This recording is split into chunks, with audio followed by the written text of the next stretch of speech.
You tune into the Sportscast with Brian, Craig, and Jeff. Give you all the sports news you need.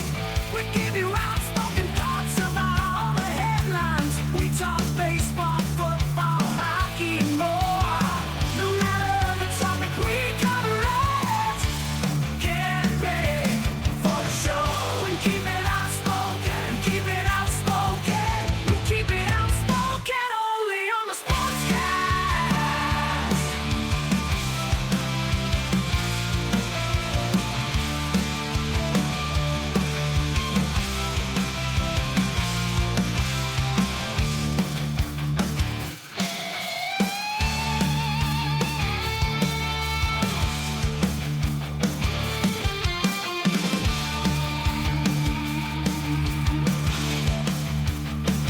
Tune into the Sportscast with Brian, Craig, and Jeff. Give you all the sports news you need.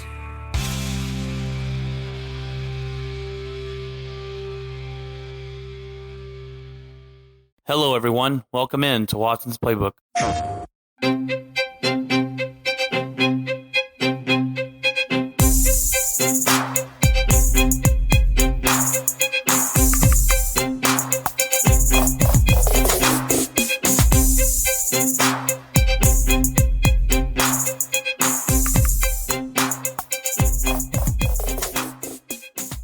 All right, guys, welcome into episode number 20 of Watson's Playbook here. I hope you guys are staying safe out there and continue to be positive. We are going to talk about some football today. Obviously, we got week 3, we got some week 4, and some sports at the end here. So here is your weekly sports update.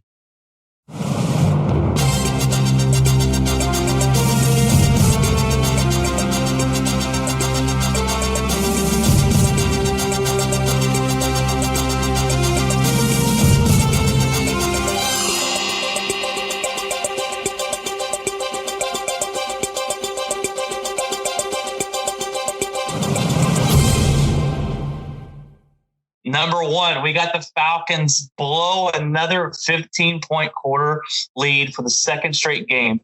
They become the first team to blow 2 15-point fourth quarter leads in the same year.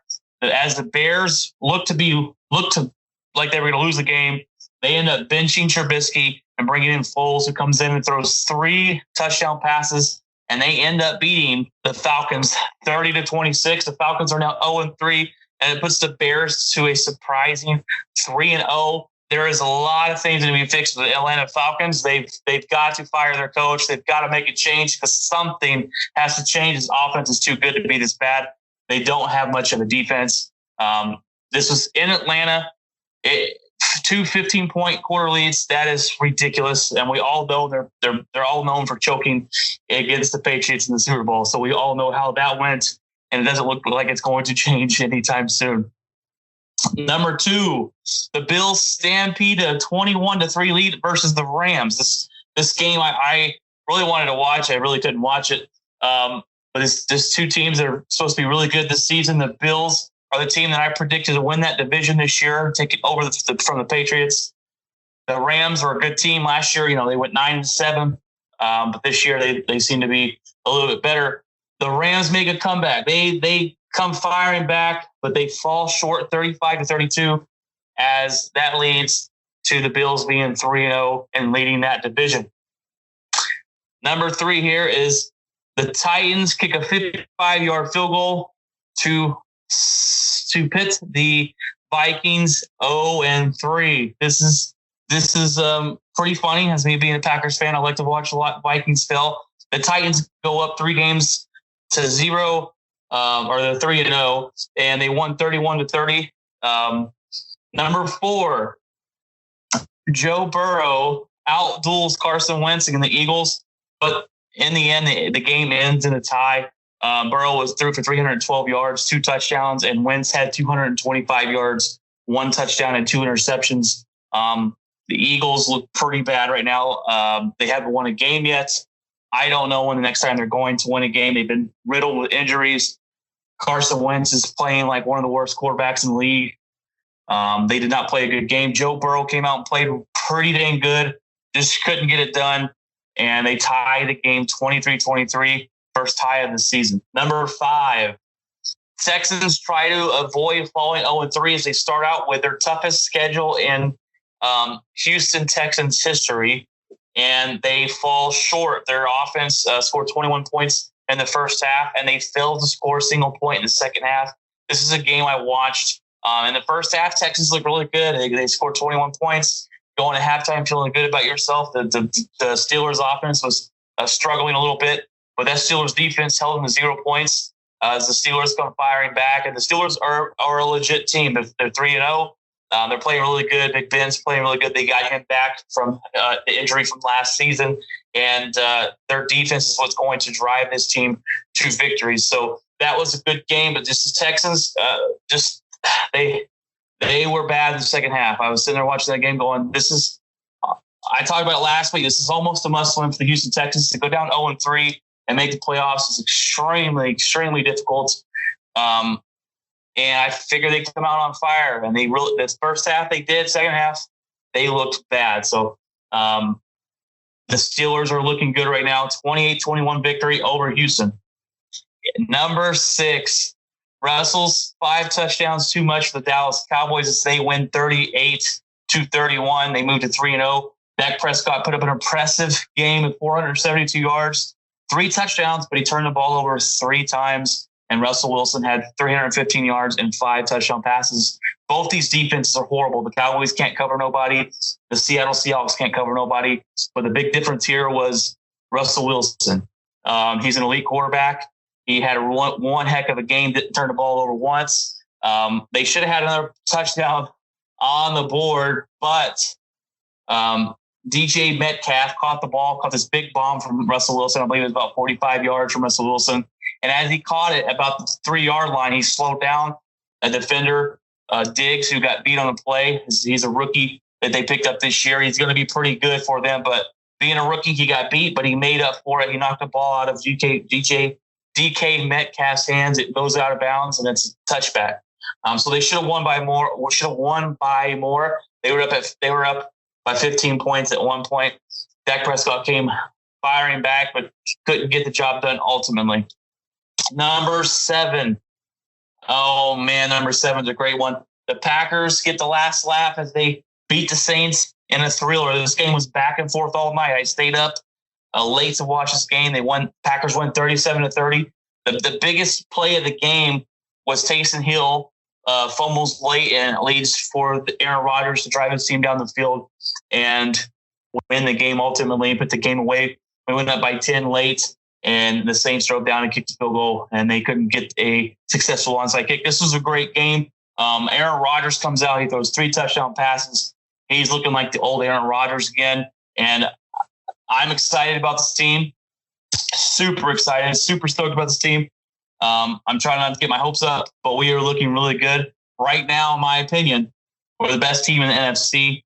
We're averaging the most points in the NFC, and Aaron Rodgers looks like the 2015 Aaron Rodgers. And he's actually putting up better stats this season so far than he did in the first 3 games of when he won MVP a couple times. So things are going right for the Green Bay Packers. Neither Green Bay didn't have Devontae Adams, and the Saints were missing Michael Thomas. So we're both missing our number 1 wide receivers. I thought that made it more of a fair match, and Packers get the victory down in Louisiana.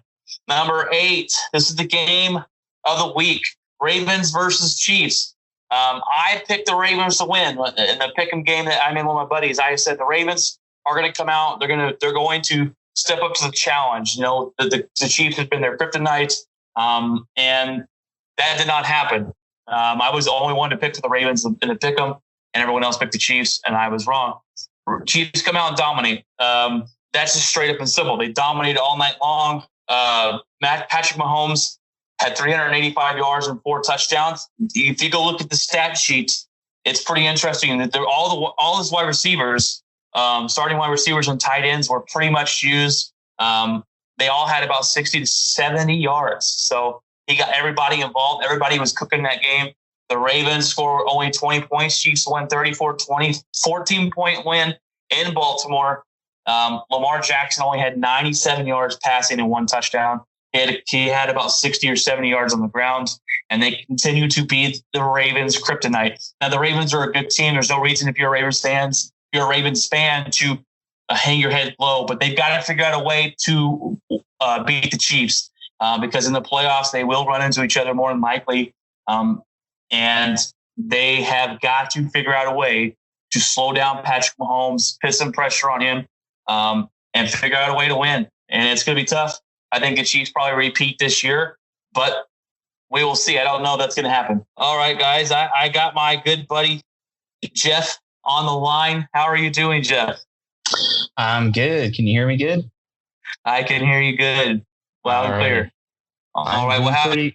I'm doing pretty good. I just watched the Yankees win yesterday. So I think their game starts maybe at 6 today. I think I have to make sure, but yeah, that's kind of what I've been up to, and busy working. Family came into town, so gonna go to my mom's on Friday. But how have you been? I've been good, man. We've just been working a lot. Been trying to put some more time into the podcast here and watching as much football as I can. And I've also enjoyed some hockey, Jeff. Believe it or not, I'm not a big hockey guy, but I was able to watch the Stars and the playoffs a little bit this last couple of weeks, and then they went to the championship. We ended up losing to the better team, but I think by watching these playoffs, it's really I'm really more intrigued in the hockey, and I'm going to try and get better, be a better hockey fan and watch some of that because that was pretty intense.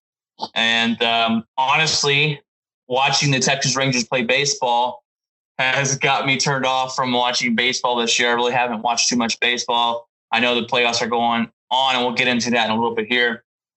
But just that, man. And I'm also enjoying the Lakers headed to the championship. We'll also get into that a little bit here. I don't want to jump forward too, but excited about that. Excited about that, definitely. And excited about my Green Bay Packers going up 2 or 3 games and I didn't have a loss yet. So look good, man. I know your team is a little banged up.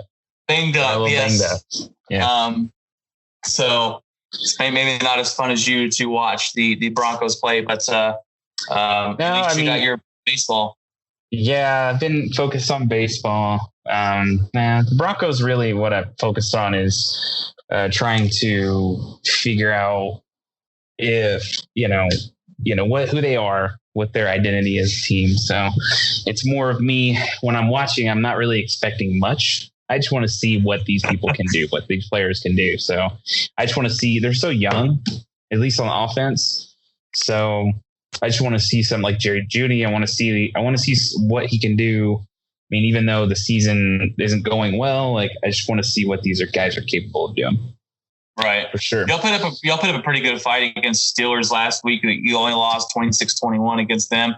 So I thought that was pretty, a loss is a loss, but they hung in there with the Steelers. Yeah. I mean, and, focus on that and getting ready for PS5. I think PlayStation just tweeted out today, 50 days. So 50 days. 50 days. 50 days. Yeah. That's nice. We're a little over about a month and a half until PlayStation 5 is in people's hands.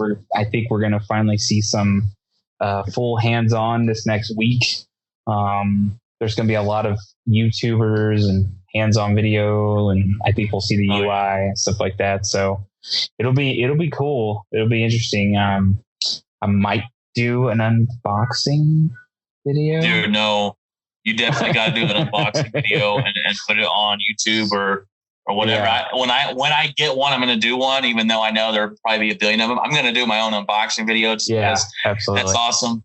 I might do an unboxing video and I'll put it together and I'll send it to you so you can upload it to your channel. Dude, yes, definitely do that. Did you see they sent a PlayStation 5 to Travis Scott? Yeah, I saw that. He was he had the controller and stuff. So I was like, that's how everybody kept thinking, oh, then they're giving it to a bunch of YouTubers and influencers and stuff. So they might, and I know it's been a little pain in the butt to get a pre-order, and there's been some hectic and some headaches there, but that tells me that it's in high demand there, Jeff. So, I would like to have a game day one. I'm not going to have it day one, but I will get my hands on one eventually. And I've just never been more excited for a console in my life than the PS5 coming out. Yeah, it's going to be interesting. My whenever they first when they first did it, the announcement, they were like, pre-order. I called GameStop. I was just cooking some dinner and I was just like, when are they going to do the pre-orders? Nobody was saying anything. And so I called and I said, when are y'all doing pre-orders? And they're like, today. I'm like, Guys. I was like, today? They were like, yeah. I was like, all right, well, then I want to head down there.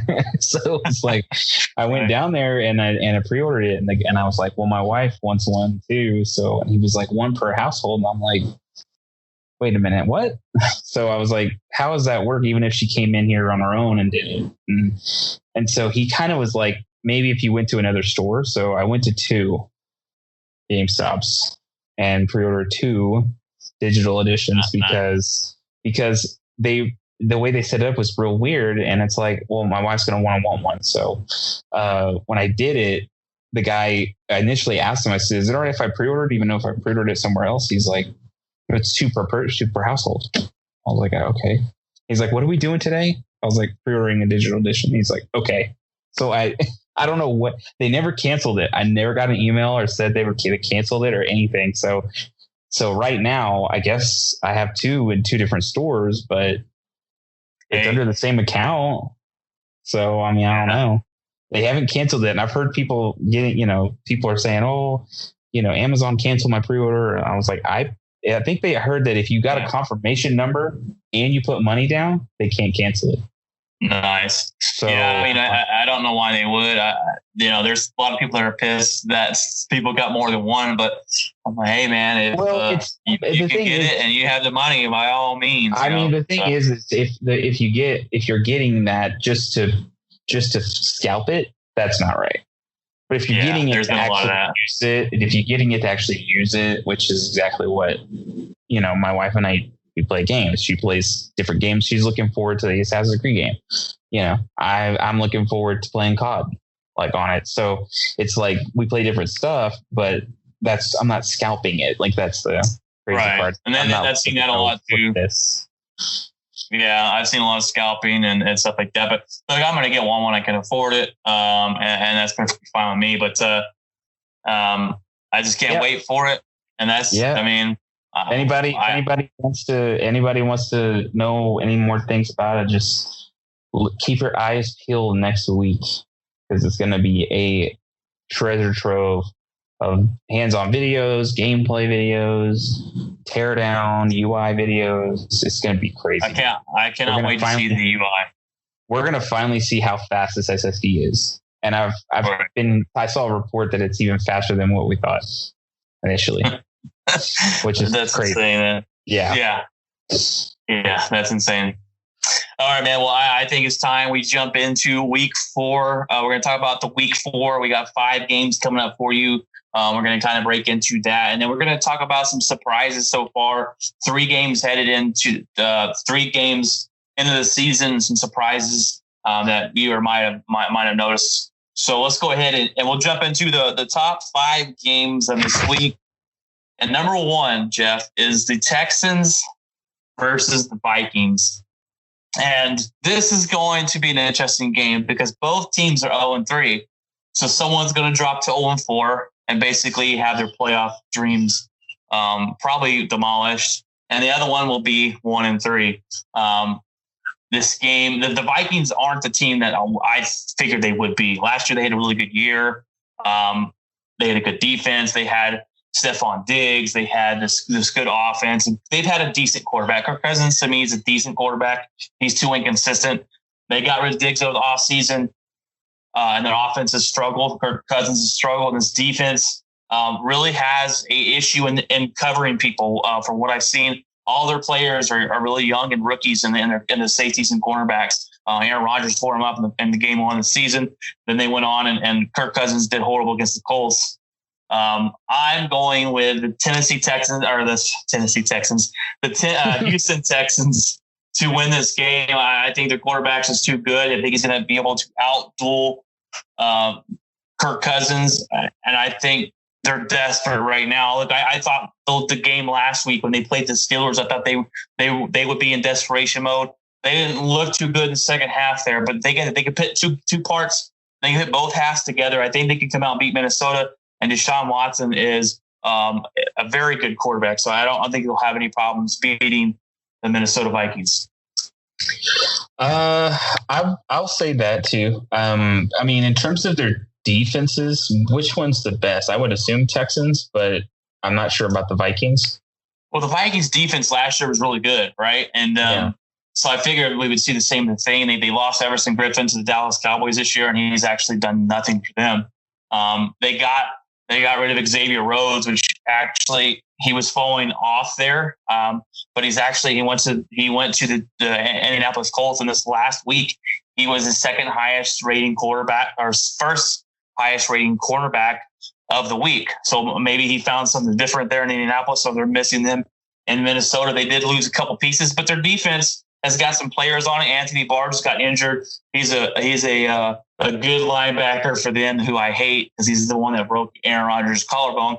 But I think they're just about even. Honestly, they both got a good defensive line.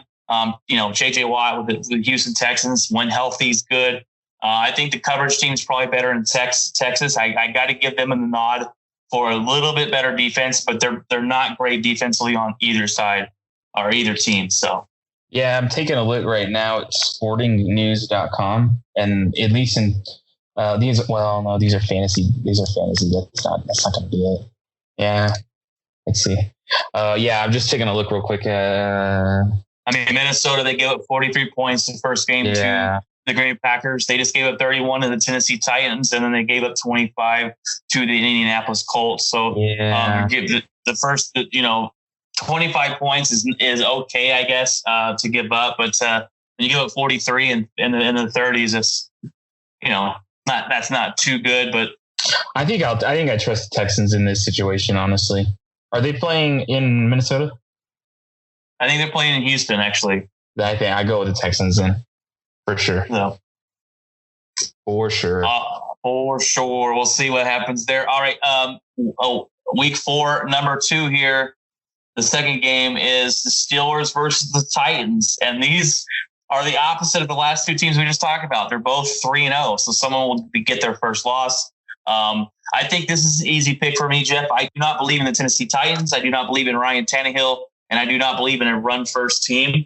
So I got the Steelers winning this game. They're really good on defense, and their quarterback. They got the quarterback Big Ben back, and he's, like I said, this year. For what I've seen so far, I've watched 2 of the first 3 games. He doesn't have to be a superhero. He didn't have to come in and try and light the scoreboard up. They got a good running back there, actually 2 or 3 good running backs. They got Juju Smith-Jr. out there, and they added Eric Ebron from the Colts and the tight end, and they used him a lot against the Houston Texans last week. So he looks really good for them. I think they're going to come in and win. The Tennessee Titans have won.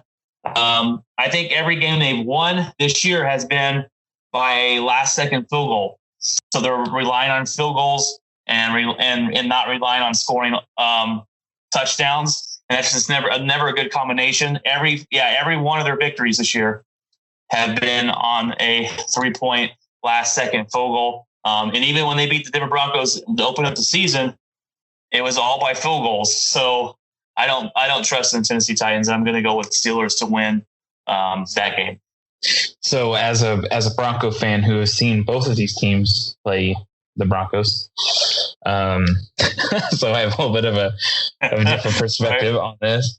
I was more surprised to some degree, that we lost to the Titans more than we lost to the Steelers.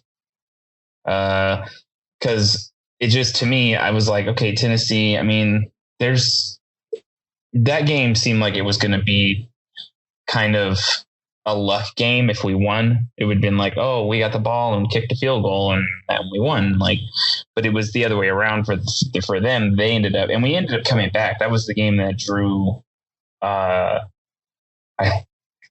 think Drew Lock got injured in that. No, he got injured in the Steelers game. Got injured in Steelers, yeah. But in the Titans game, he started coming back against them. So it was just like, I don't know. I think if and that was with multiple drop passes by Jerry Jeudy in that game against the Titans. So if Jerry Jeudy didn't drop those passes, I think the Broncos would have probably scored another touchdown, probably won the game. But it didn't happen that way. But in terms of the Steelers, they dominated us completely. They took Drew Lock out, injured.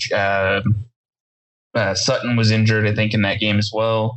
I think Philip Lindsay was either injured in the Titan game or the Steelers game. I can't remember. But the Steelers completely defensively dominated us. And I don't think the Titans are going to beat them at all. Right. And the Tennessee Titans last year, they made the playoffs.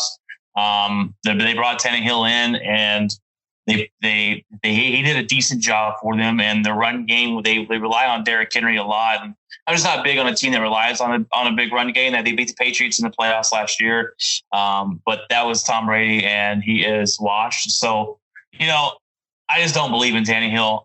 This run game opens up for him to pass the ball, and he hasn't been a really good quarterback most of his career. But to be fair, he's played most of his career with the Miami Dolphins, so I can see why I don't really have much faith in him. But we'll see if they can continue to prove me wrong and go from there. But the Steelers, you said, they're defensively dominant. They get to the quarterback, T.J. Watt's a beast. He intercepted Deshaun Watson last week. He dropped in a little bit of coverage, not too far off the line, and caught a screen pass interception. It was nice. They're a very good team defensively. And like I said, that's going to open up where Big Ben doesn't have to come in and try and be a superhero for this team this season. They look to be pretty scary. They're kind of quiet. This is a team too, I think a lot of people are not really talking about, because after Big Ben got injured last year, they had an okay year, but they went 7-9, 8-8 type. And they were a little under the radar. And I think a lot of people don't know what they are yet. But they're being under the radar because the Ravens and the Chiefs are playing really well. So look for them to be pretty good this season. We'll go ahead and jump into Game 3. And Game 3 is the Chiefs versus the Patriots.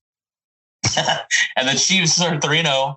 They just came off a win against the Ravens.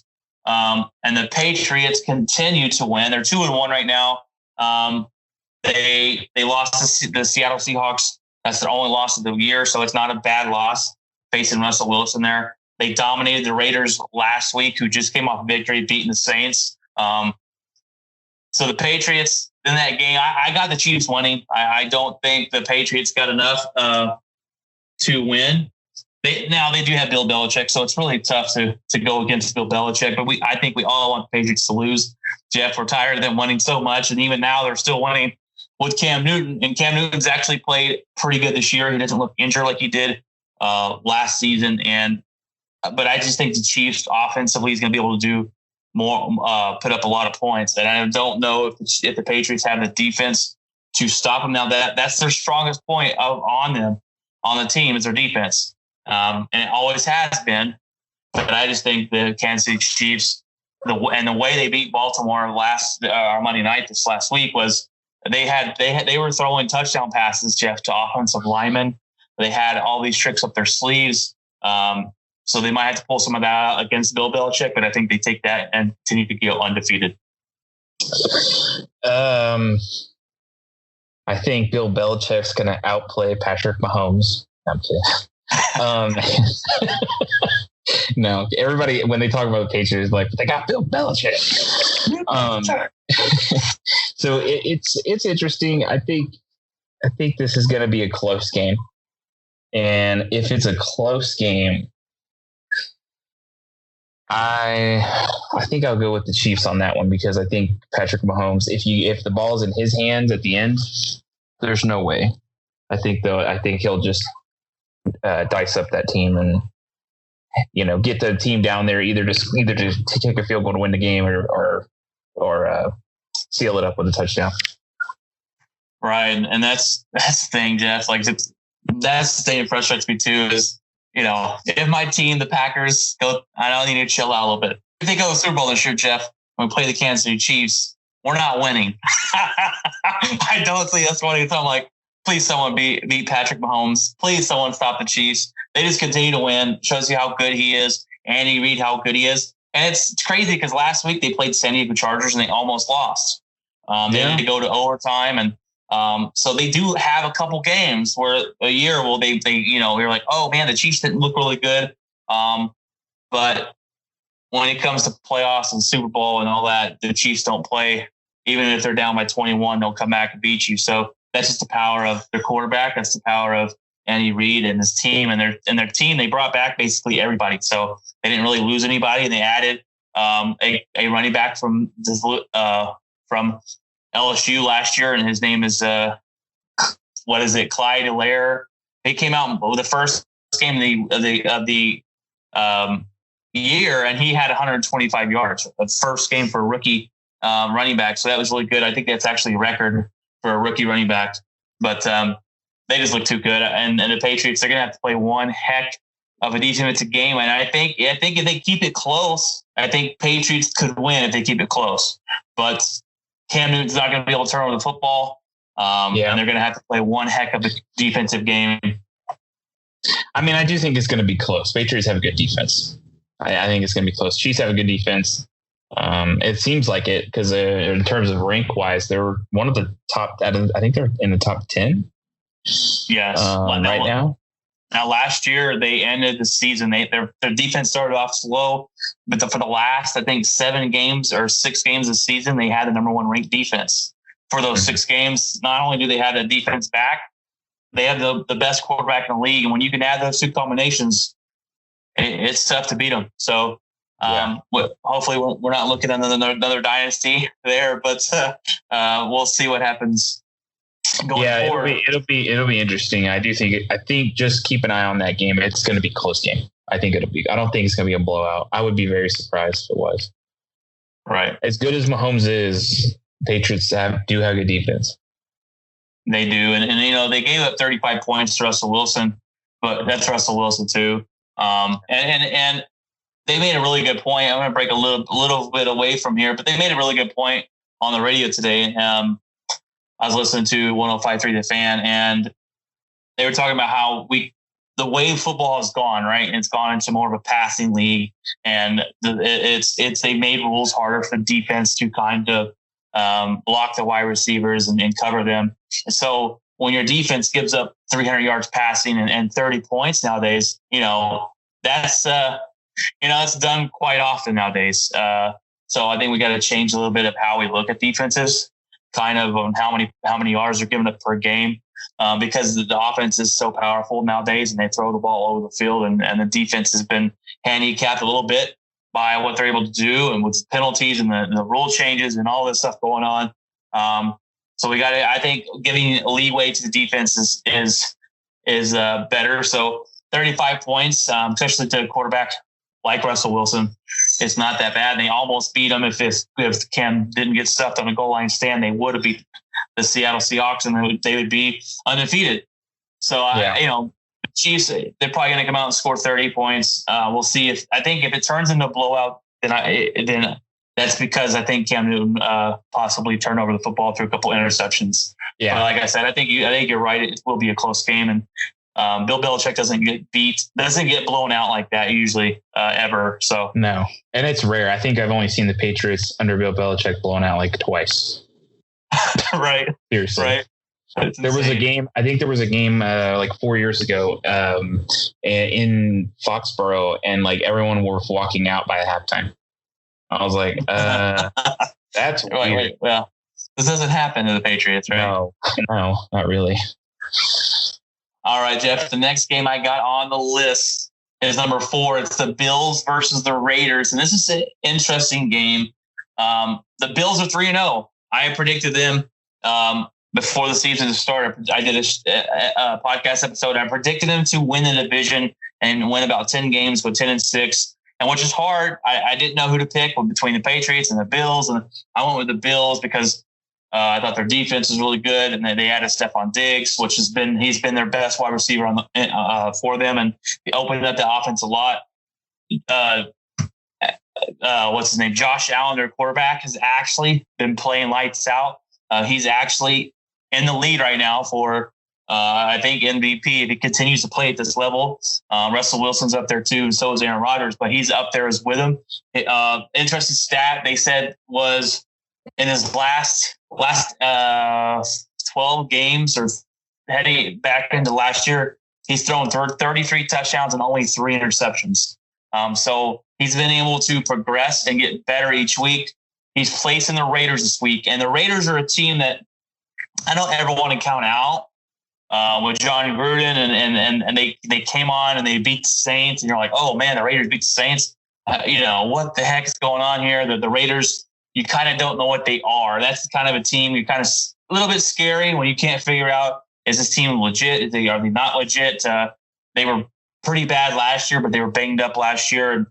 But I got to stick with the Bills. I think they're going to go to 4-0. The Bills, to me, their defense is really good. Josh Allen has stepped up to the plate and played really well this season. I have him on my fantasy, which I didn't know he's going to be this good. So thank goodness I got him. But they added Stephon Diggs to this offense. They got Stephon Diggs. They got Cole Beasley in the slot. And I forget who the other wide receiver is. I'm blanking on his name, but he's pretty good too. His offense is good. They got a good running back, a good quarterback, and their defense has always been good. And I really like their head coach. So I think they continue that success headed to play versus the Raiders. The Raiders. Don't ever do that again, Brian. That's how they do the I know, Raiders. The Las Vegas Raiders, Jeff, not the Oakland Raiders anymore. I got to remember that, the Las Vegas Raiders. But I don't like them. So this is an easy one for me because I don't like the Raiders. Never will, obviously. Jeff, you got to go with the Bills aside, and you got to come going with the Bills. I'm never gonna say I won't. The Raiders will win. Now the Chiefs game, you know what? It's honestly, even though they're division rivals, I'm still saying there's no way I will ever say the Raiders will win a game. Ever. It's not going to happen. Just not going to happen. So, Bills, I think they're going to win this game. Raiders, I don't trust the quarterback. I don't trust. The Raiders are like this mirage, right? Because everybody's like, oh, it's this coach and he's this guru. I mean, if he was such a guru, he would have still been coaching in the NFL. All right. I mean, he went on and he did the sports analysis for a while, and that's it. Like, if he was such a coaching NFL wizard, Gruden would have had a job after Tampa Bay. He didn't have a job after Tampa Bay. So I don't believe in this team. I don't believe in their quarterback. I think it's their fans are trying to think that they have all these things, but honestly, I mean, they're still rebuilding. They're still picking pieces up. They got rid of Cooper and shipped him to Dallas. They got rid of one of the best pass rushers in the league. Mm-hmm. And for what? You know? So to me, it's like, I don't think people should just be, I don't think they're a team to just take for granted, because obviously they're in my division and they're always going to play their division rivals tough, whatever. But I definitely don't think the Raiders are going to be doing much of anything this year. So I'm going with the Bills. Not just because I hate the Raiders, because I do, but because I think the Bills are a better team. Right. The Bills definitely are a better team. And that's why I was surprised. I was surprised that when they beat the Saints, I was like, holy moly, they came out, they came from behind to beat the Saints to open up that new stadium. And we really don't know what the Raiders are going to be. But I lean more on the side that they're going to be bad than good. So the Bills, they just have a good team all around, and I just think they win that game. It's always a safe bet to think the Raiders are going to have a bad year. So right. All right, Jeff. Number 5 is the final game. It was kind of hard to pick a number 5. What game do I want to pit here? And I picked the Monday night game, Jeff. And the Monday night game is the Packers versus the Falcons.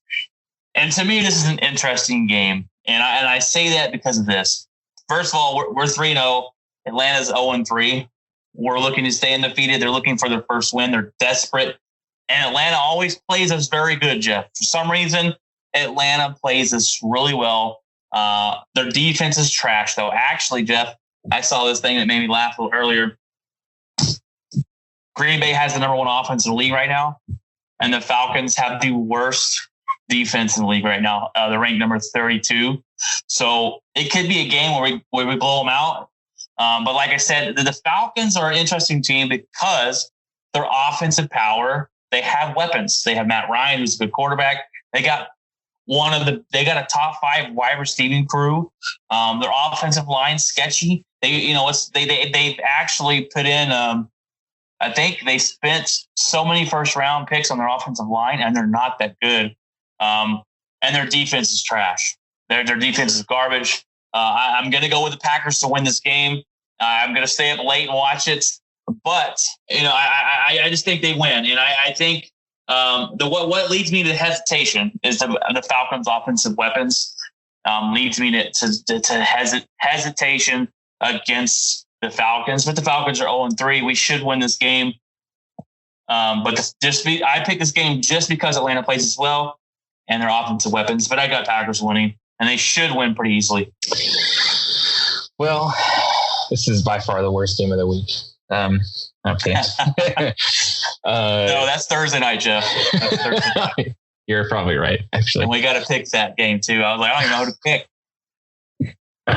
Just who knows? Who knows?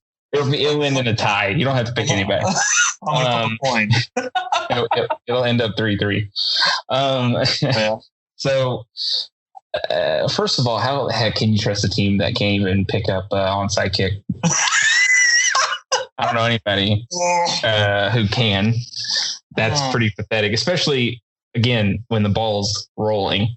Okay, rolling, not flying in the air, rolling, not bouncing over your head, rolling on the ground. Yeah. So you got to pick Aaron Rodgers. You got to pick the Packers. You can't deny what's going on, people. Something special's going on. He's ready. He's locked. He's loaded. He's mad. So let's just say what it is. They're gonna beat the Falcons. That's a joke. Like that's not even.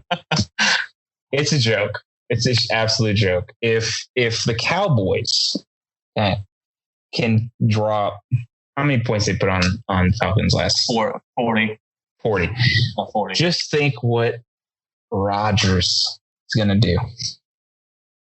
If we don't put up 40 points, I'll be a little upset. My buddy texted me. My buddy who's a Packers fan, he texted me and said he's the one that actually texted me the stat and said we were the number 1 offense and they're the worst defense. He sent me the stat and he goes, I hate this because it's the perfect trap game where this is a game where like, okay, we're going to win. And then something happens and we lose. So, but I just think we win. I think Aaron Rodgers, I'm telling you, Jeff, I predicted the Packers to go 8-8 this year. I predicted Aaron Rodgers to fall off more. He's been declining. I can agree with that. Something's changed, Jeff. Something's changed with Aaron Rodgers this year. More familiarity, he's more familiar. There we go with the offense. What's surprising me, and I'm going to I'm going to talk about my Packers for just a second, Jeff. All right, sorry. What I've noticed about Aaron Rodgers, there's 3 things I've noticed about Aaron Rodgers this season so far that we've missed the last 3 or 4 years. Is number 1, he's getting the ball out quicker. They actually broke it down. He's in the top 8 right now of getting the ball out fast. He's holding on for about 2.5 seconds, they said. And back in the day, Jeff, I'm watching him play and I'm screaming at TV, throw the ball, dude. Throw it. Get the ball in your hands. He held on the ball too long. And that comes with not trusting your wide receivers. And number two, what I've seen is he trusting his wide receivers this year. He's back in the day, even last year, it was like he was looking for Devontae Adams, and that was it. If you dropped the pass, you weren't getting another look. Aaron Rodgers wasn't trusting you to do your job, and he did not give you a second look. We've seen in the so far this season, MVS has dropped a couple passes, but Aaron Rodgers will go right back to him, and he would make a miraculous touchdown catch or whatever. And number three, I think the most important thing, Jeff, that I've seen is he seems happy. He's out there smiling, laughing. He's cutting jokes. He's last couple of years when he would throw a touchdown pass, he would walk to the sideline and sit on the bench. Didn't want to have anything to do with it. This year, he's throwing touchdown passes and he's running down to the end zone and celebrating with his team. So I've seen those changes in him.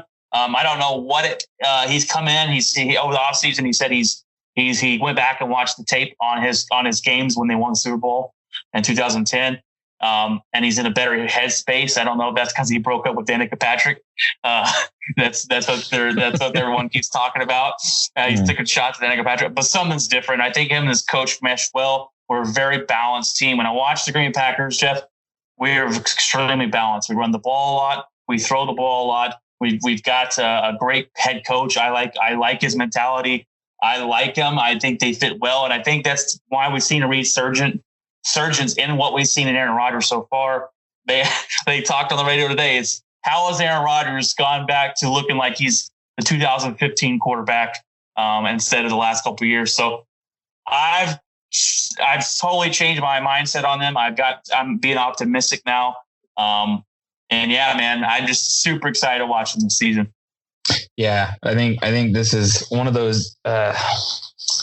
This is kind of one of those easy games. I mean, some of them are kind of a mix. You never really know. The Chiefs, Packer, and Pats could go either way. This is one of those games where I'm like, I don't think this is going to go either way. Like, I think seems like an easy game for the Packers. There may be some hiccups in the game, but ultimately, I think they're just going to win it in the end. And I think the game will be decided by the fourth quarter in the beginning of right when it starts. I think that'll be if they're up by 2-3 touchdowns in the fourth quarter, it's over. It's over. And I think they'll run. They'll just start stacking points at that point against Atlanta. I really hope so. And I have to agree with you. I think it's going to be a blowout. I don't want to get too cocky. I want to be humble, but I think they win this game. And like you said, anything can happen in the NFL.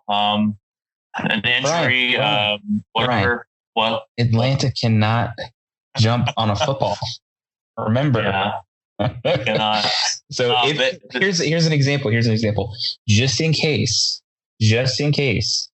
it is close and you have to kick an onside kick, at least you know they won't pick it up. They act like the coronavirus is on the football and they run away from it. Yeah, I still can't believe that game against Dallas. But all right, Jeff, that's the top 5 games this week. I think we've kind of agreed with each other on each one. That's okay. That means I don't know what that means, but we're gonna talk about the surprises so far this season. It's been through 3 weeks. And like we said, once you start the season off 0-2 or 2-0, it changes your statistics percentage to make the playoffs or miss the playoffs. Very tough or very easy. When you go 0-3 and 3-0, it even gets easier or harder for you. So I'm going to start off with some 0-3 teams here, Jeff, and I just kind of want to go over what teams kind of surprise us for being 0-3. The Jets are 0-3. That's no surprise, Jeff. Is that a surprise to you? I don't think that's a surprise to anybody in the NFL, to be honest. They're the worst team in the league, Jeff. And that's why I think Denver Broncos will pick up their first victory on Thursday night. If they don't, then there's gonna be some firing going on in the Broncos organization. John Elway, I don't know. I don't know what's going on. I wouldn't fire John Elway. John's here to stay. Well, Jeff, the team that shares the same stadium with them, the New York Giants. So the fans up there that are either, you can have, some people have two teams. I guess if you live in a state where you have two teams, I guess you can root for both of them. And they're 0-3 too, Jeff. They suck. They possibly competing for the worst team in the league as well. They lost to Saquon Barkley. They just lost to the 49ers. All right, Jeff. The 49ers are a bunch of backups. They got demolished. The backup quarterback. They don't have their starting running back. They don't have their starting really good wide receiver. They don't have this. They don't have that. They got demolished. It was like 36-7. It was bad. So there's no surprise in the Jets. There's no surprise in the Giants. To me, Atlanta, we just talked about them, 0-3. They kind of a surprise for me. Just because of the offensive power that they got. And they really wanted this head coach. Dan Quinn was actually going to be fired last year, and the team fought for him, said, no, this is on us. We came out and played like crap. This is not on him. They come out and start 0-3.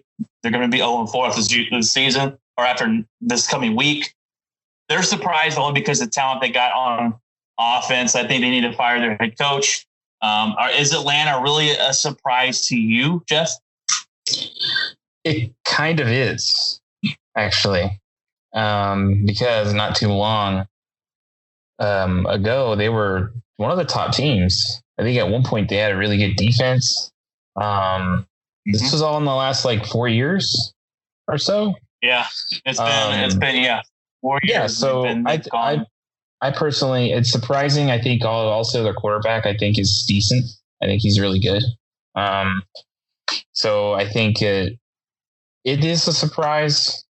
It seems like, okay, yes, everything's burning around us and everything's, the house is caving in and whatever.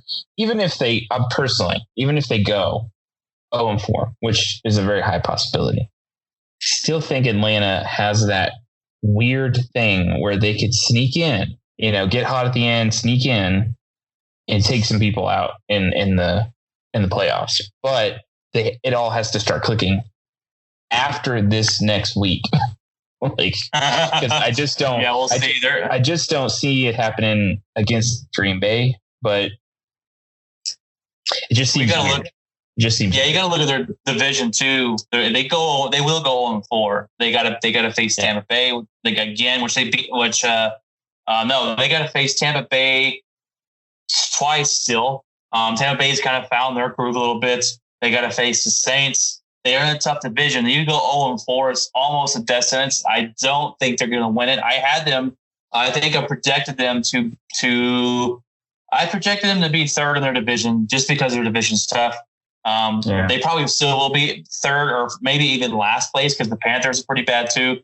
But they have a reason to be bad. But Atlanta was a surprise to me. Jeff, the Denver Broncos and they are a surprise in a way to me because I did project them to be that sneaky playoff team this year to sneak into the playoffs. But they've been decimated by injuries. We still don't know what Drew Lock's going to turn out to be. Some questions on the defense. There's the head coach. So I'll let you go ahead and tell me if that was a surprise to you.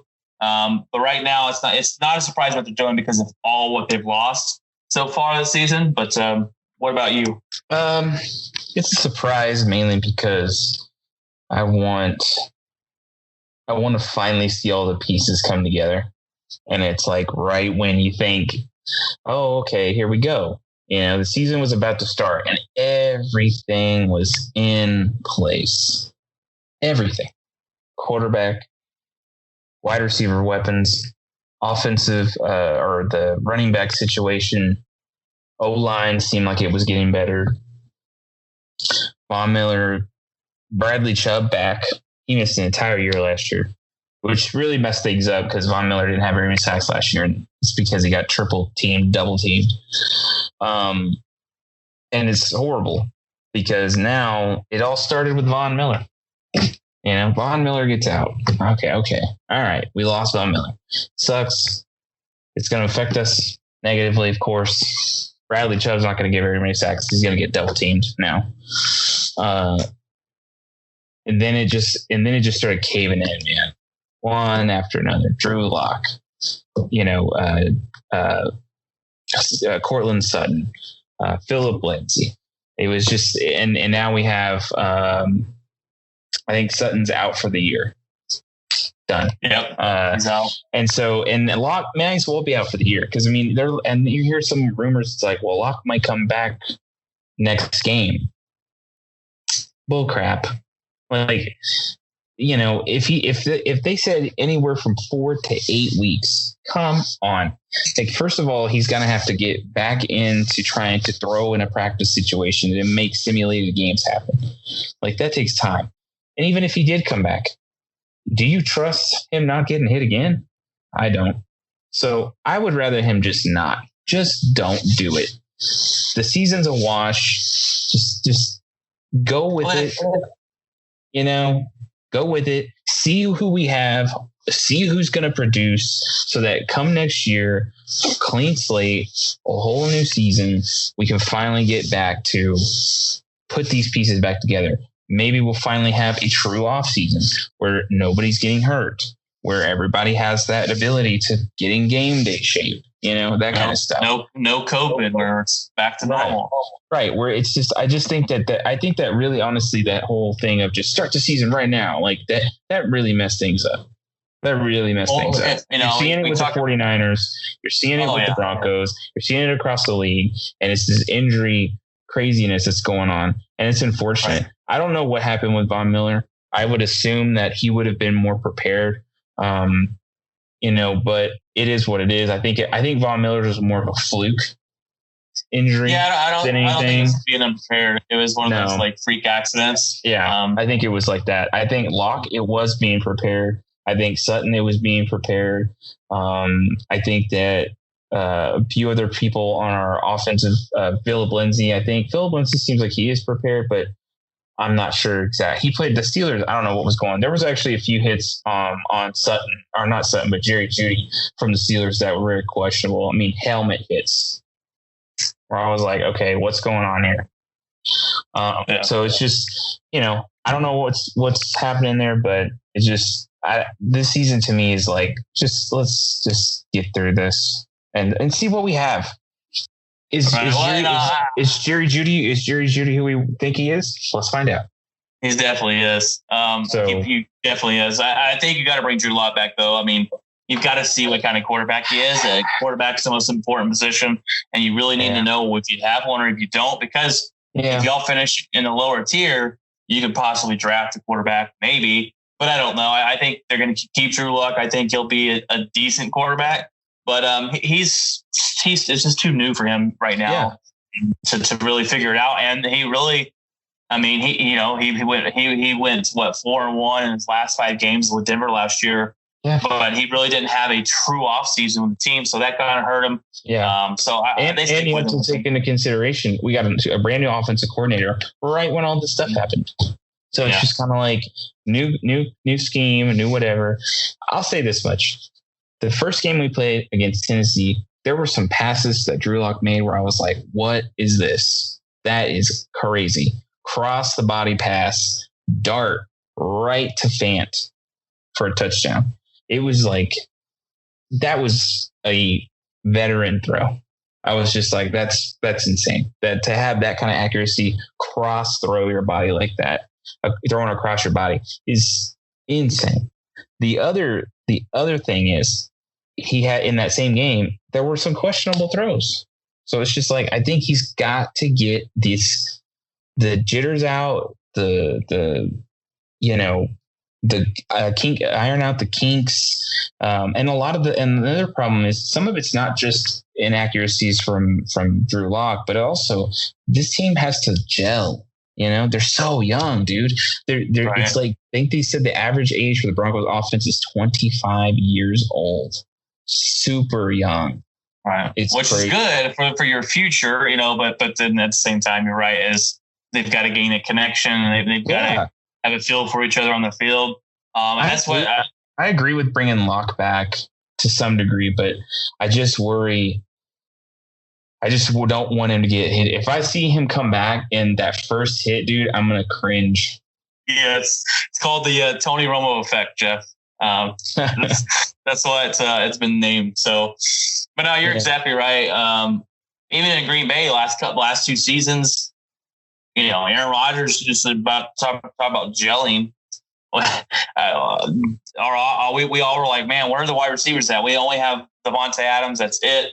But they really gelled this season, and it's very important. That's so important that your quarterback has a connection with him. And it's it's something that takes time, and he'll get it with Jerry Jeudy, and he probably has some of it already with Courtland Sutherland.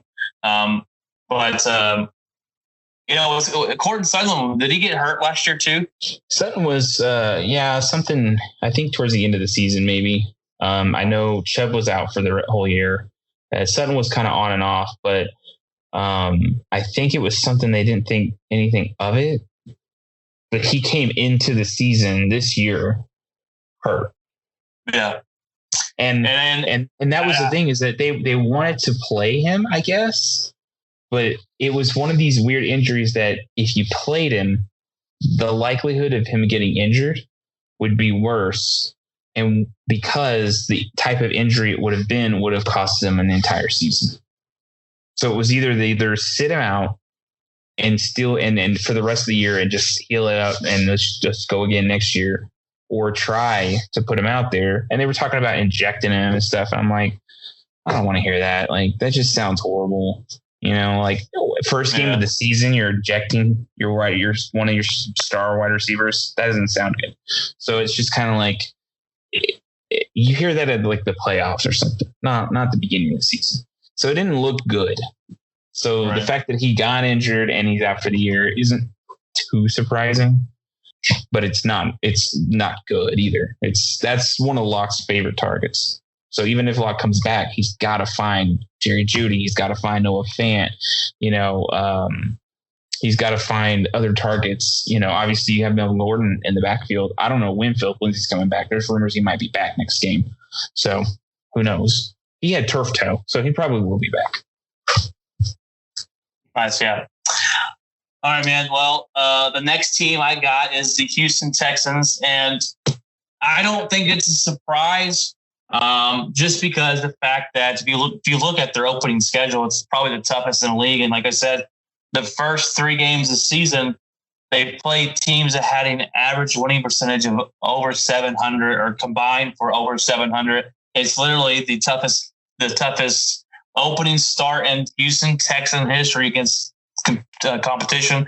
They come up, they got to face the Packers coming up soon. They got to face the Ravens. So their schedule doesn't get easier. So I could easily say that's why it's not a surprise for me that the Houston Texans are 0-3. They let go of DeAndre Hopkins, their best wide receiver. Their coach, Bill O'Brien, is a dumbass. But yeah, I'm not shocked that they're 0-3, Jeff, with all those facts going on there. What about you? I mean, it's shocking a little bit because, all you ever hear about is Texans are a weird team. They're kind of like the way the Chiefs used to be. Yes, I just thought when you said that. To even go to the same city, right? They're kind of like the Rockets, right? They're kind of like the Rockets, where it's like they're kind of around, and then they'll like make the playoffs, and you go, "Oh, okay, they might do something," and then they always find a way to step on their own feet. So it's kind of like maybe this was just about to happen. Maybe it's just bound to happen with this team where they were going to have one of those where it's like, this isn't going to be one of those years. This isn't going to be one of those years where you come back and you sneak into the playoffs and you kind of be that mediocre. You're good. You have the ability to be a really, really good B team. You just can't get to the mark, though, every single time. And it seems like the Texans are always like that. Like last year, everyone kept talking about how the Texans were good, Texans were this, Texans were that. And the Broncos and Drew Lock just completely schooled them in Houston. Yeah. I mean, their coach is they're like the Chiefs before Patrick Mahomes came. Yeah. There was a team that always going to make the playoffs, but they're never going to do anything in it. Yeah, the Rockets with the way they play basketball, they're not going to win a championship that way. So the Texans, it's just not a surprise, like I said, just because of their hard schedule and the kind of team they are. They're so inconsistent to watch. It's got to be super frustrating to be a Houston Texans fan and a Houston Rockets fan down there. But you're a Houston Astros. The only time you ever did anything, you cheated the whole way through. So, yeah, it's got to be hard to be an Astros or a Houston fan in general. I'm not too surprised. I'm not too surprised of the 0-3 start from the Texans. I think because it was just about bound to happen at some point. So, well, they got talent too, and they got a good quarterback. And once you have a good quarterback, you could always have a chance of beating anybody. But they just have a tough schedule. The last team that's 0-3, Jeff, is the Minnesota Vikings, and I'm laughing all the way to the bank. This is a big shock to me. They were a playoff team last year, Jeff. They competed against for the number one spot in our division last year. They were a tough team. They come in. Kirk Cousins turns it back into Kirk Cousins last year. I think he had a really pretty good year for them. He's so inconsistent in games. They lost some players on defense. It's a very shocking to me because I actually projected them to go 10-6 and win the division, and to start off 0-3, and it's not looking good for Minnesota. So they are a surprise 0-3 team for myself. They're a surprise. It's a surprise to me. I at one point thought they were the team to beat in your division. Kirk Cousins seems like he was starting to get better, kind of gel with all the teammates and everything. I know they had Stephon Diggs. Is that right? Yeah, he left. But now he's okay. So he's gone. But I think at one point he was causing some disruption. Yeah, because he didn't like Kirk Cousins, and they drafted a guy at LSU named Justin Jefferson. He's a great wide receiver. He wasn't going to be able to step in and be Stephon Diggs, but he is a guy that's going to contribute for them right away. So I was like, they replaced him. I thought this offense wasn't going to miss a beat, but they basically are missing a big beat. And it's basically, if you stop the running back Cook, they have a really good running back, and try and force Kirk Cousins to beat you. Then that's the way to beat them, because Kirk Cousins is so inconsistent, and it's not looking good out there in Minnesota. Yeah, I mean, it's a surprise. I didn't expect them to be 0-3. I mean, if anything, I expected like a couple of wins, a loss, or whatever. But like, I definitely expected them to be kind of where Packers are now. I mean, not. I don't know if it was 3-0, but I definitely, I expected them to at least have a winning record at this point. Yeah, or a win at this point. But yeah, that's kind of alarming. I don't know what's going on with them. I don't know if it's just offensively or defensively or both.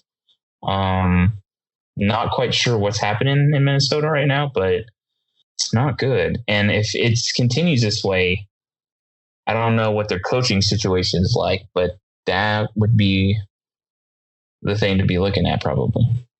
All right. Mike Zimmerman's a good coach, in my opinion. I just think, with Minnesota, they had, Teddy Bridgewater, they drafted him and he came out and he was supposed to be their next superstar quarterback. He blows out his knee. They've kind of shuffled around. They brought in a couple of guys that didn't work. They paid Kirk Cousins a lot of money, and Kirk Cousins was a decent quarterback. Well, that's what kind of surprises me. He played with the Washington Redskins at the time. Now they're the Washington football team, but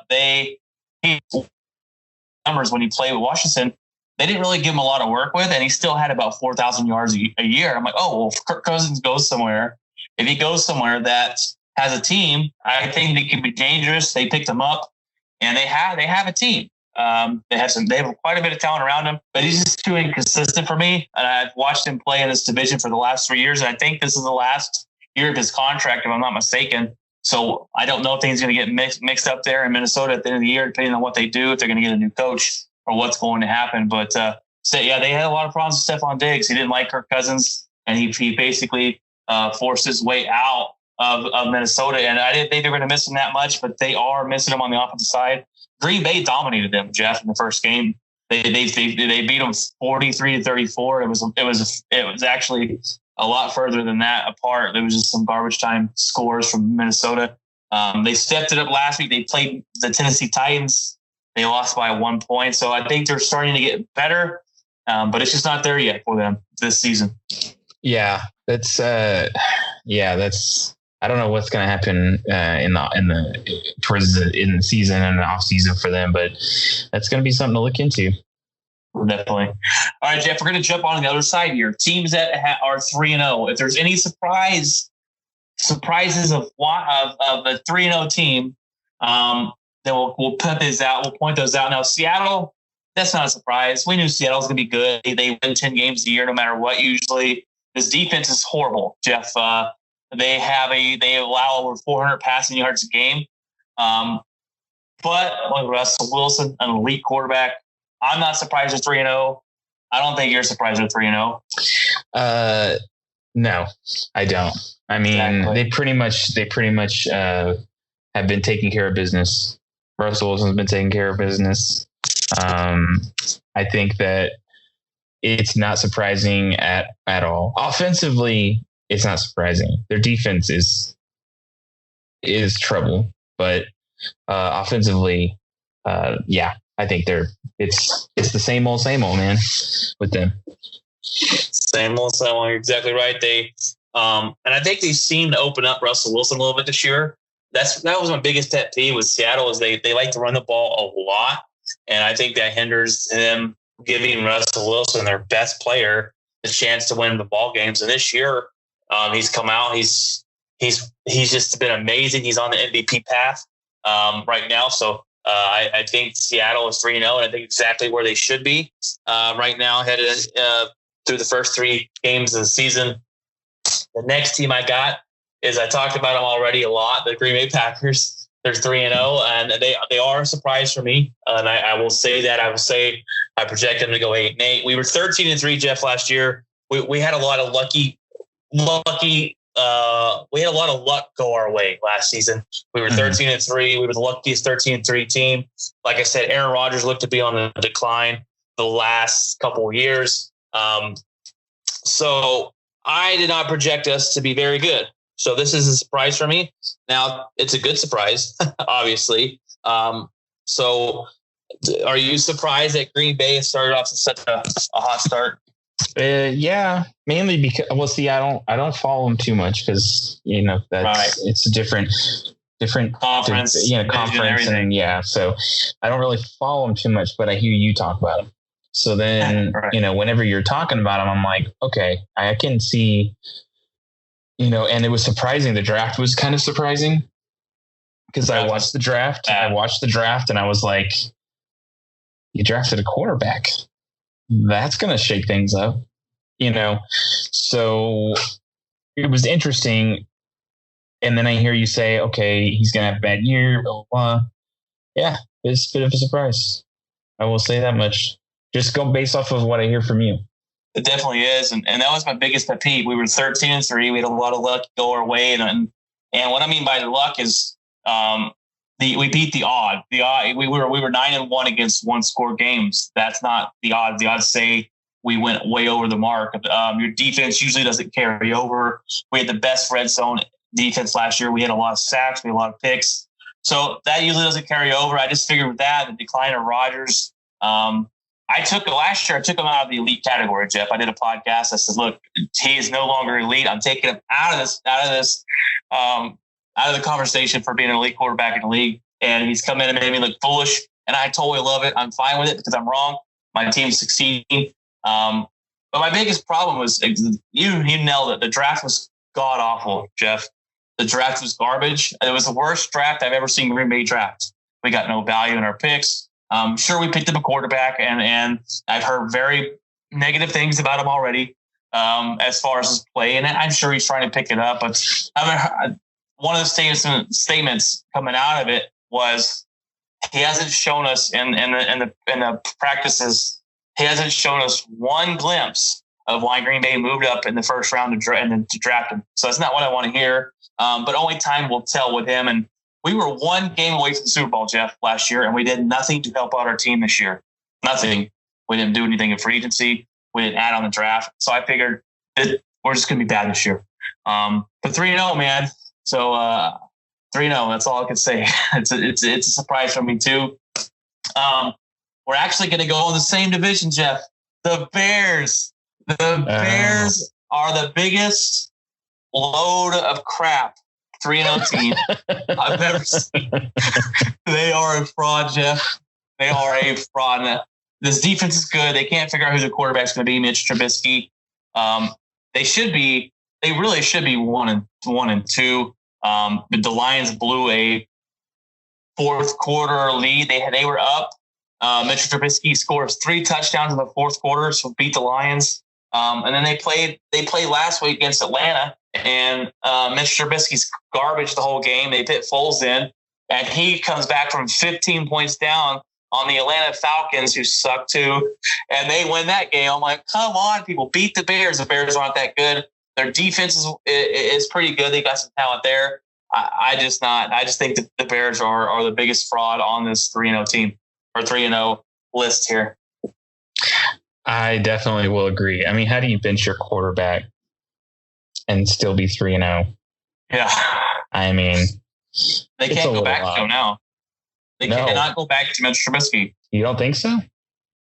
No. You just first of all, you're paying Foles more money, right? So you're paying him to sit on the bench. Mitchell Trubisky, once you bench him for Foles because of not even the injury, but of lack of producing mid-game, unless Foles gets injured, there's no way you can go back to Mitchell Trubisky. And actually, after the end of the game, that they asked the Bears, who's going to be your quarterback? And they said, we don't know. We're going to take our time to figure it out. We'll give it this week, kind of figure it out. The next day, they said Foles is our quarterback. Mitchell Trubisky's time is done in Chicago. And good luck going anywhere else because you're not very good at all. You're very inconsistent. I don't believe in the Bears. I don't believe in Mitch Trubisky. And I don't know if Foles has anything left in the tank, in my opinion. He's probably better than Mitch Trubisky, but I'm not scared of the Bears this season, and they're frauds. Frauds. I think so. I will have to agree. They've had a lot of it seems like there's been a lot of issues going on. I mean, they looked good last. I would say the last time they were a really good team was when Vic Fangio was running that defense, and they had just crazy players on defense like that. And I don't know how their defense is now, but it seems like it's pretty decent. I would say a lot better than their offense, at least with under Trubisky. Let's see. I mean, maybe they are, maybe they're not. Maybe Foles is the answer. I don't know. Maybe he is. I don't know. He didn't really have much to work with in Jacksonville. He came in and led the Eagles to the Super Bowl and the playoffs. He played really good. He went to Jacksonville and he didn't do very good, but it's Jacksonville, so I don't know if you can blame him. He comes in last week. It's just a fresh face, a fresh start, maybe to light a fire within Chicago organization there. We'll see what happens. Their defense is good, and they still got Khalil Mack. They added Quinn from the Cowboys last year, who had 10 sacks. So he should have a pretty good year. They got really good coverage team, and their offense is not too shabby as far as weapons. Their running back's pretty good. Actually, I think he actually got hurt going. I'm not sure how long he's going to be out. They have some decent wide receivers. I don't trust him. And Matt Nagy is supposed to be a really good coach. I haven't seen it from Chicago, but I've heard he's had a lot of friction with his quarterback, and his quarterback's been limited with what Matt Nagy wants to do as a head coach. So maybe Foles comes in, they're able to open up the offense a little bit more. But time will tell. I do hate the Chicago Bears. I just don't think they're a 3-0 team. Yeah.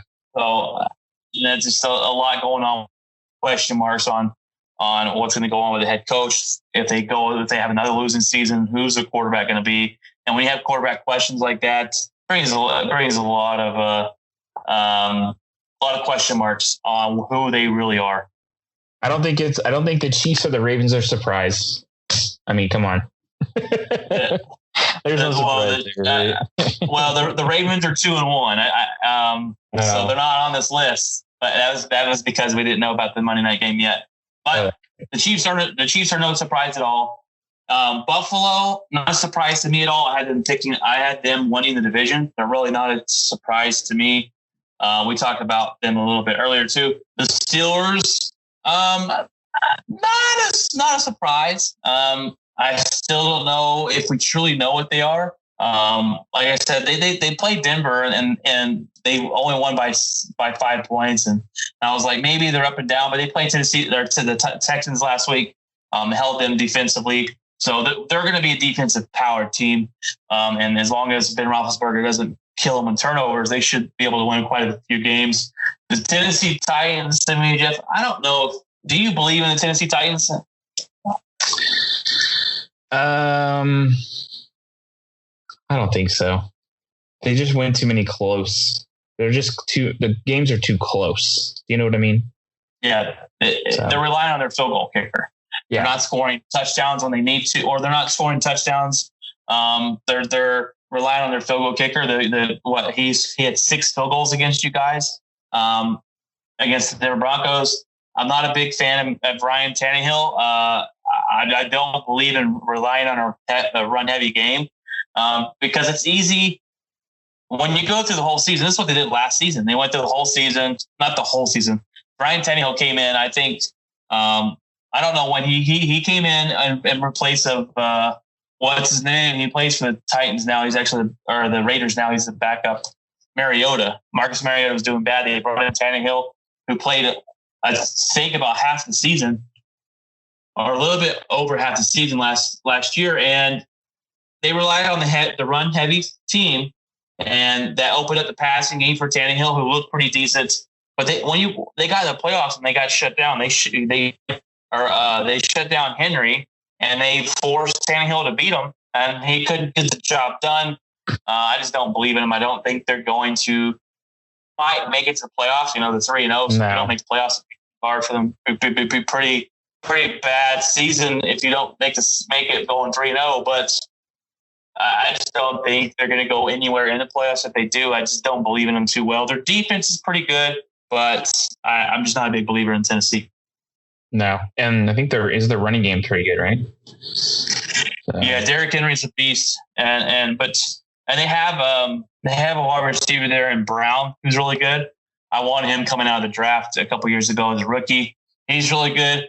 I just don't believe in it, and I don't. To me, a run first team is behind. They're outdated. This league is a pass happy team, as a pass first team. And if you're settled on the run, once you shut that down and load the box up, you're going to have a quarterback that can beat you. And to me, Ryan Tannehill. So, yeah. But that ends it with the football segment. We can get into a little bit of baseball, Jeff, just a little bit. Yeah. And if you want to kick that off, because like I said, I have not really paid too much attention to baseball this season because my team is so pathetic. But they got the brackets here. And so if you want to talk a little bit about baseball, I'll give the mic over to you. Yeah. Well, we have the Rays clinched, or not clinched. The Rays are now, they've moved on. They beat the Blue Jays today, 8-2. So they put it on them. And I think it was against the Rays, one of their best pitchers, their ace. Then they already moved on? Yeah. So, okay, just to run it down real quick. It's 2 and 3, right? It's no. All right. Go ahead. Sorry. Okay. So let's bring it down. The first round of the playoffs are played in whoever is in the who has the best records ballpark. Right. They play 3 games, no days off. No days off. So it's 3 games, no days off. Fast. Yeah. And once the first round's over, then they go to the American Leagues goes to the California, and then the National League goes to Texas. Yes. And the games are all played. again, I don't know if there's any days off still. That's even crazy. in the other rounds. Yeah. I know that they're going to have the weekends off, maybe. I think I've heard that. Like if the Yankees win today and move on, they have the weekend off. And then they travel to California and they start.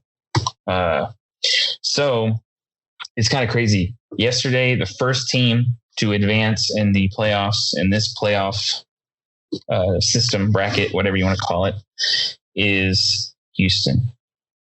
Those bastards. So they won. They didn't win by much. And so they're on to the next round. The Rays are on to the next round. The Yankees won yesterday. Their game was delayed.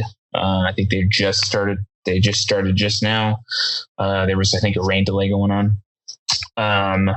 So they're playing Cleveland. They're up 1-0. It's first top of the first.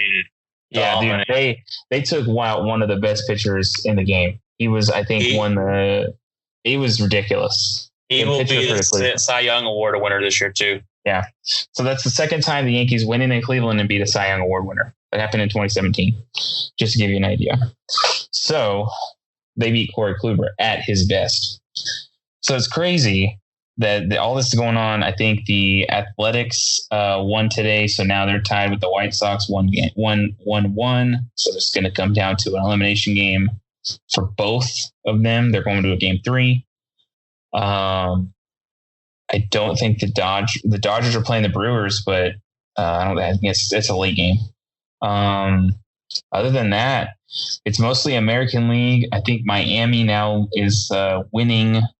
Although they won their first game, and I don't know. I think they play either this weekend or not. I'm not quite sure, but yeah, it's kind of getting interesting. You have a lot of there's gonna be a lot of weird stuff going on, man. I heard, Jeff, a rumor that this is how the playoffs are going to be going forward.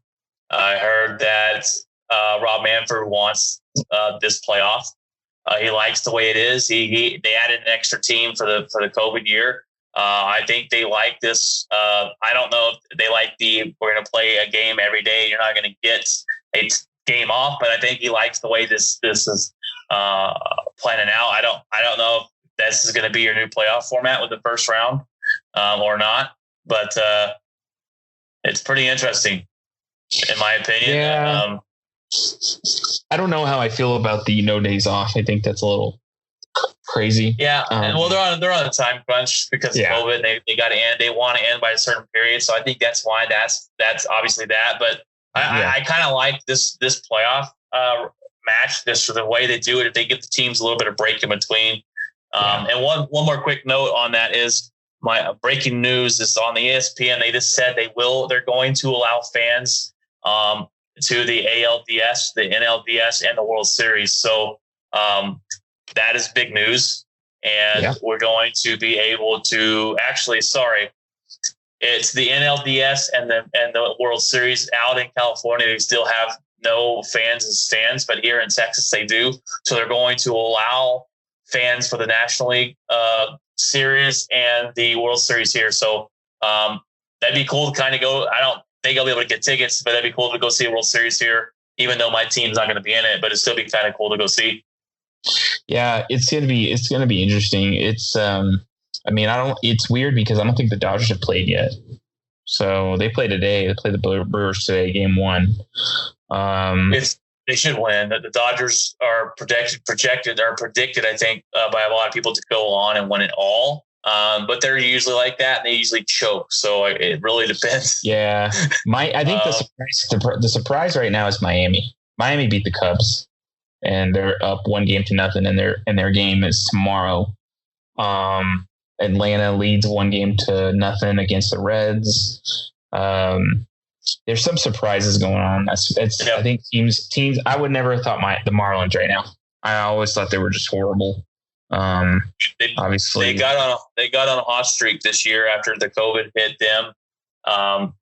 The Padres are quite literally. Well, literally knocked them out. The Padres are a team that's up and coming. They've got a lot of talent, a lot of young guns. So they're going to be good. They're the fourth seed this year.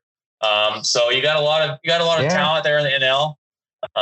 It's a toss up, man. I mean, honestly, it's in the American League, I think it's going to come down to two teams. It's going to come down to the Rays. It's going to come down to the Yankees.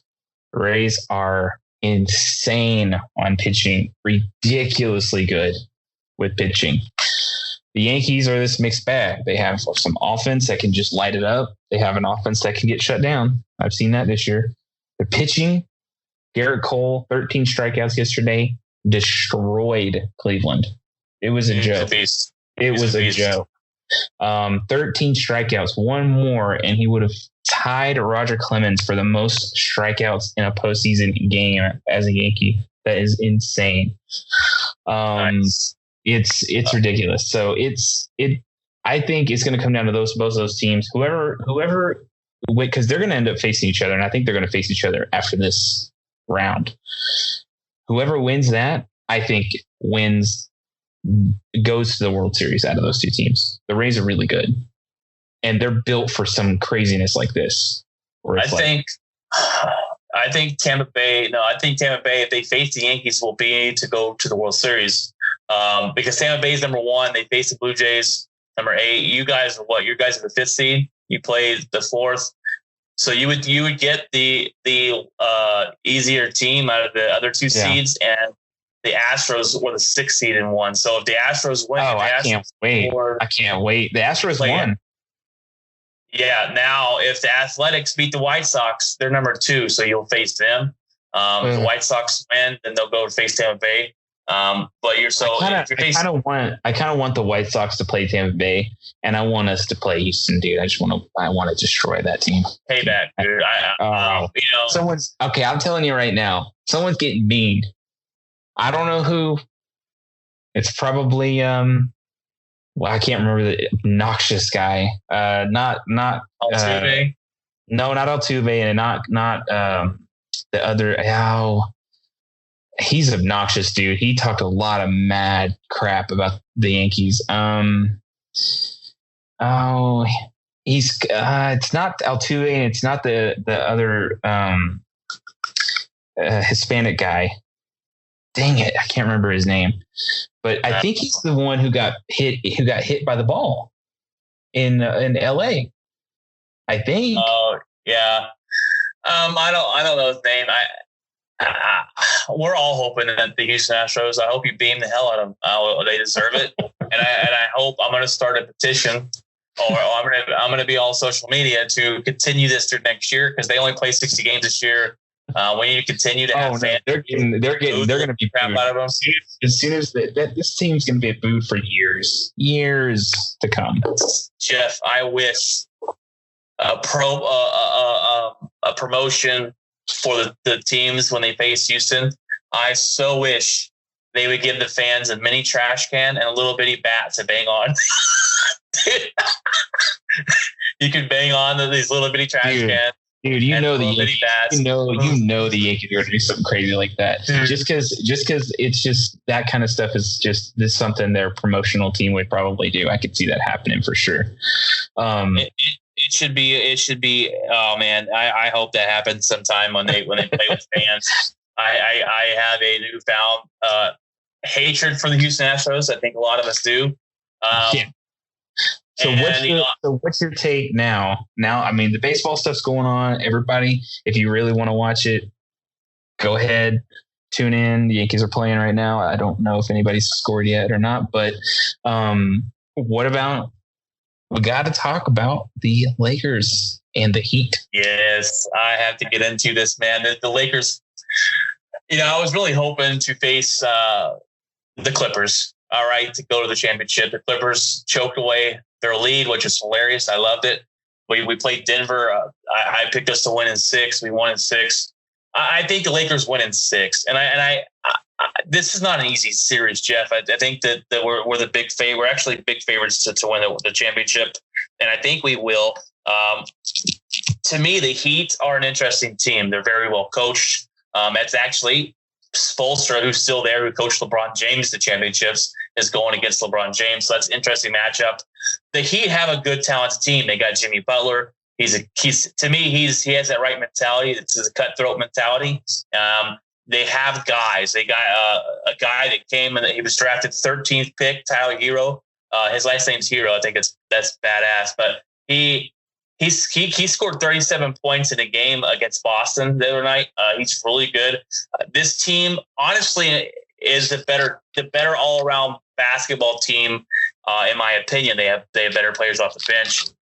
Their starting five is really good, and they mesh really well together. And they're playing team basketball. They're playing really good team basketball. But to me, the Lakers, Anthony Davis and LeBron James are just tough to beat. It will be a battle. It'll be a brawl. I got the Lakers 6. I don't know who they start tonight. They start up, I think, at 8:00 tonight. So it'll be interesting to see.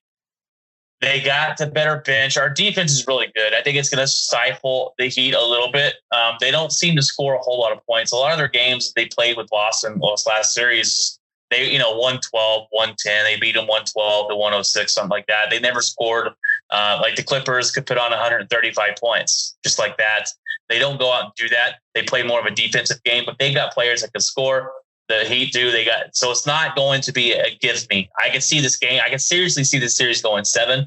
But I just think LeBron James, Anthony Davis, they've got to come out. They've got to have. That's what we've had to have between the two. They've got to score a bunch of points, and we've got to have some role players step up. But our defense is really good. We are really good at the perimeter 3-point shooting at defending that. Now we're not really great at shooting the 3-point shots. There has been, which has been interesting to me, some playoff games where LeBron James only scored 16 points and we still won the game. And I'm like, what? Because LeBron, we've got to come out. There's some games in the regular season where you come out and score 15 points. I mean, LeBron, we can't do that, bro. You got to come out and score 30 points a game or we're not going to win. But so when the playoffs started and the bubble started, we had some games where he's only scored 15, 16, maybe 20 at the max, where Anthony Davis had 35 to 40 points, and we still won games. So that's telling me that other players are stepping up that I didn't see stepping up, because we have some pretty bad bench players. But I think overall, the Lakers get the job done on the backs of LeBron James and Anthony Davis and a good defense. Yeah, I mean, it's I think it's going to be weird because I know nothing about the Heat, man. Nothing. I don't know if anybody had him going to the championship. I thought Toronto would go. I'm not a big believer in the Milwaukee Bucks. They have Giannis, but there's a lot of flaws in this game. I don't think the supporting cast is strong enough. Going really well, even without Kawhi Leonard. And they ended up losing. And then I was like, the Boston Heat series, I thought Boston was going to win. They had, I think they had the better team on paper. You know, you always say they had a better team on paper, but it's actually who shows up and wins. And they just came in and handled their business. Like I said, I really like Jimmy Butler. He's a guy that's, I think, finally found his home. He's gone between a couple of teams the last couple of years. I wanted to see him stay in Philly. I thought they could make that team work, but he didn't like the owner and he didn't get along with the players. He went to Miami, and it really seemed like they found his team, a team that he can get along with. And it's that cutthroat mentality of Jimmy that I like. He does what he needs to do to get the job done, whether it be play really good defense, whether it be put up 35 points in a game. But he relies on his other team. And I really like Tyler Heroes coming out and shooting really good. They got Bam Adebayo, who's going to be a big he's a big guy down low that handles the ball really well, can shoot. He's going to give us some trouble down low. But when you have Anthony Davis be able to play the way he is, and Anthony Davis can shoot 3-point shots, and LeBron James, it's just going to be too much, I think, for them. And I got the Lakers winning. And like I said last week, man, if we win for Kobe Bryant, I'm going to be one happy man. Yeah, I told my wife that. I said, I've never really been like, oh yeah, let's like the Lakers win, or let's root for the Lakers or whatever. But we both, her and I both were like, yeah, that kind of makes sense. Right. And there's a lot of people that play that way, and just because of the tragedy that happened earlier this year that said, it happened right before right before all the crap in 2020 and the coronavirus. Yeah, man, it's going to be one heck of a series. I'm going to record and watch every game. and I'm just super excited about it. I'm not be able. They always play super late. I'm like, man, I gotta go to bed. So I gotta record there'll it. be some weekend games though. Oh yeah, I'll definitely be staying up and watching that live. I stayed up and watched Sunday night football and watched the Saints get beat by my Packers. And Monday night, I got to stay up and watch them beat the Atlanta Falcons. And then I'll be staying this weekend watching those Lakers play, man. But yeah, I'm super excited about it. And people are going to try and discredit this championship. I think in a lot of leagues because of Corona and how things have changed. And, they want to put an asterisk by it because it's that one fluky Corona year. But the way I see it, it's more of to me, it's harder to win with the Corona going on. They did come out of their home courts and they put them in a bubble. The NFL, they didn't get an off season really. Baseball, they're doing this weird way with no fans. They're doing these things. So to me, taking them out of what they originally would do in a regular season, or even the playoffs and even hockey and stuff. And to me, it seems like it'd be a little harder, in my opinion, to win it this year. So I'm definitely not taking anything away from any championship teams. I'm taking anything away from the Lakers if they win the championship. But there'll be those people that try to. But I just don't think I just don't think that's right to try and throw an asterisk by it.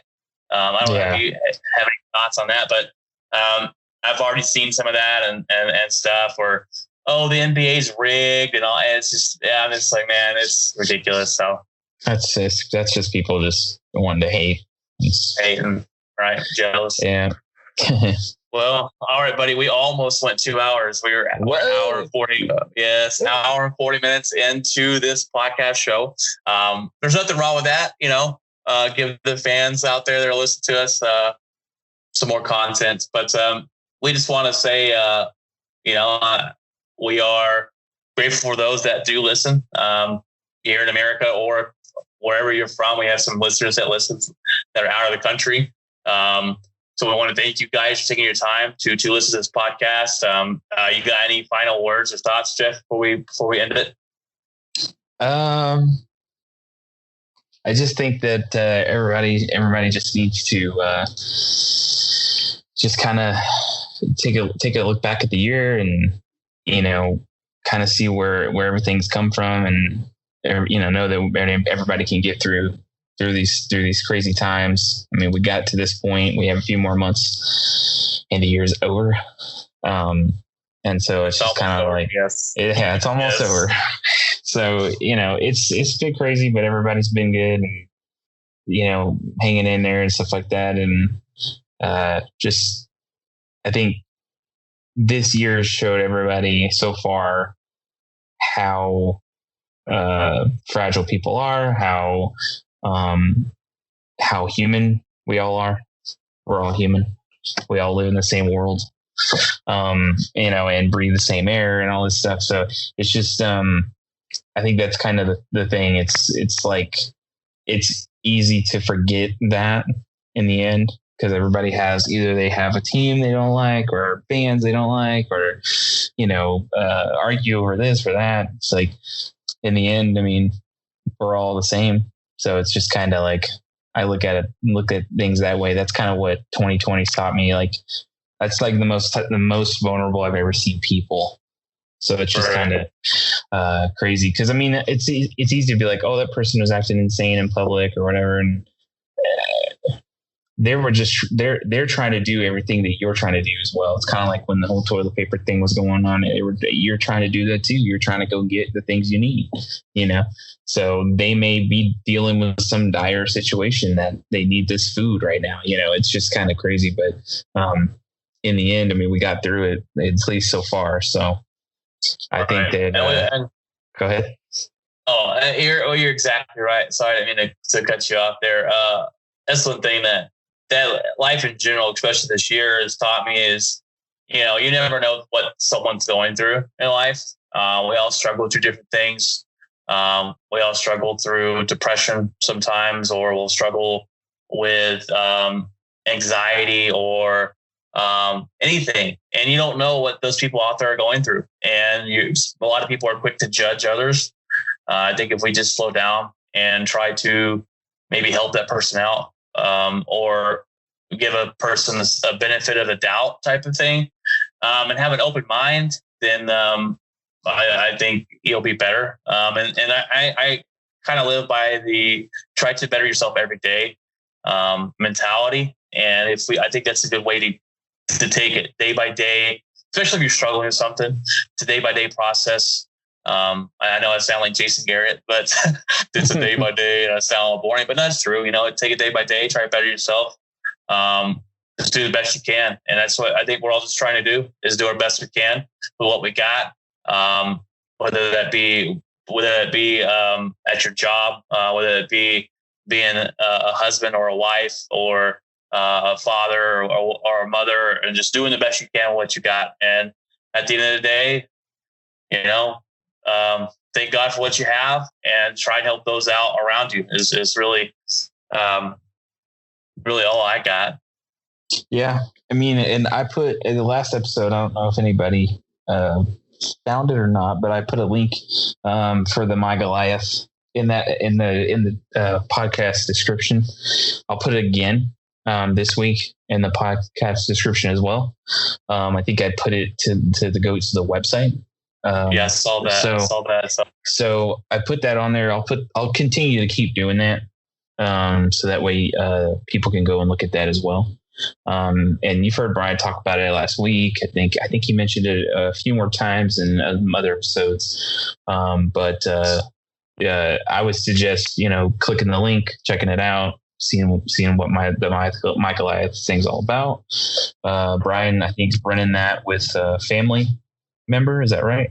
Yeah. My two brother-in-laws, and they really started on it. And it's really something that I've kind of had a passion about, and they brought it up to me, and just thinking about it, and it's just trying to share the positive things in the world.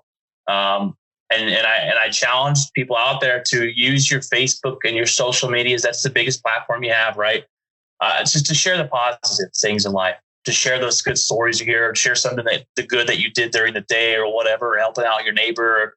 You see something on Facebook that, oh man, this person did that. Let me go ahead and share that and give them a shout out.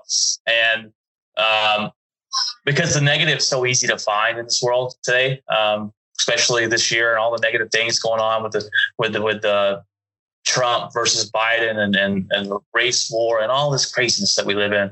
That I think the world needs a little more positivity. And this is kind of what this is too. The My Goliath thing, and I'm going to bring it up again here. And thanks for putting that link up there, Jeff. But we wanted to share the positivity, and we wanted to help out those people that are struggling with a lot of different things. And basically, we kind of all know the story in the Bible about the Goliath and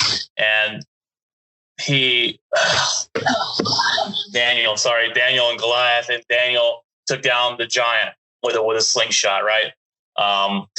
It's just kind of like that. It's your personal Goliath that you've overcome something in life. My story's on there. I overcame the loss of my first child, and my story's on there. It's about overcoming that situation. And my brother-in-law's story's on there about overcoming anxiety attacks, and overcoming depression. And there's things like that on there. There's not a lot of stories. We're actually trying to find those stories for people. So if you have a story like that of overcoming something in your life, whether it be depression or suicidal thoughts or drug addiction or the loss of a loved one or whatever, tell your story. You can send it to us. You can email me at watsonsplaybook@gmail.com. Tell us your story. We'll put it up there with your name on it or without your name if you don't want to have your name on there. But it's just something where people can come to this page, get motivated by it. And if they're going through the same thing, sometimes you can read someone's story and find a way to cope with something maybe that you haven't tried yet, maybe help you out as well. So that's just kind of the background behind it. And we really just want to have those good stories out there, Jeff. And that's what it is, just trying to share that positivity. Yeah, I completely agree. So, well, all right, guys, we're going to wrap this up here. It's episode number 20 of Watson's Playbook. Got my good buddy Jeff on. We talk about the weekly sports update.